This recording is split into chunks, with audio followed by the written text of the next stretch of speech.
Hey everyone, welcome back to Pro Product Comparison. Looking for a budget smartphone that actually delivers in 2025? You're in the right place. Today we're putting the Moto G 2025 head-to-head against the Samsung Galaxy A15. Both are unlocked, packed with features, and won't break the bank. But only one of them truly stands out. Let's get into it. Design and build. The Moto G 2025 keeps things simple but clean. It's got a textured back for grip and comes in a sleek forest blue color. The Galaxy A15 looks a bit more premium with its flat edges and minimalist Samsung design. While both are plastic builds, the A15 wins here for style and modern appeal.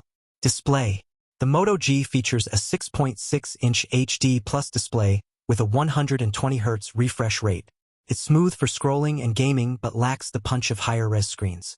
The Galaxy A15 steps it up with a 6.5-inch Super AMOLED display. Colors pop, blacks are deep, and it just looks better overall. The 15 takes the win again. Performance. Inside, the Moto G runs on a MediaTek Helio G85 with 4 GB of RAM. It's enough for basic use and light gaming, but not much more. The A15 gives you 6 GB of RAM and a more efficient Helio G99 chip. Apps launch faster, multitasking is smoother, and you'll notice the difference. No contest here, Galaxy A15 takes it. Camera. Moto G sports a 50MP main camera. It gets the job done in good lighting but struggles in low light. The A15 also features a 50MP main shooter but backs it up with better image processing and a decent ultra-wide. For everyday social media shots, the Galaxy A15 is more reliable. Battery life. Both phones have 5000 mAh batteries, and both will easily last all day. Charging is similar too. There's a tie here, great performance from both. Software and updates.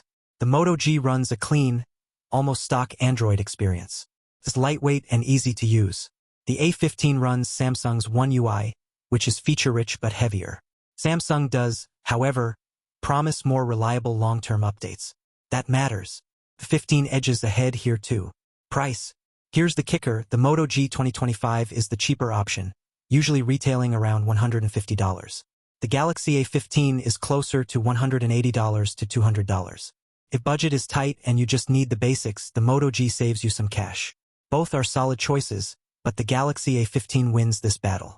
You're getting a much better display, faster performance, more RAM, better cameras, and longer software support. If you can spend just a little more, it's absolutely worth it. But if your budget is strict and you just want something that works for calls, texts, and basic apps, the Moto G still gives you solid value. If this helped you decide, hit the like button and check those affiliate links in the description to support the channel at no extra cost. Which phone would you choose? Let us know in the comments, and subscribe for more honest tech battles just like this one.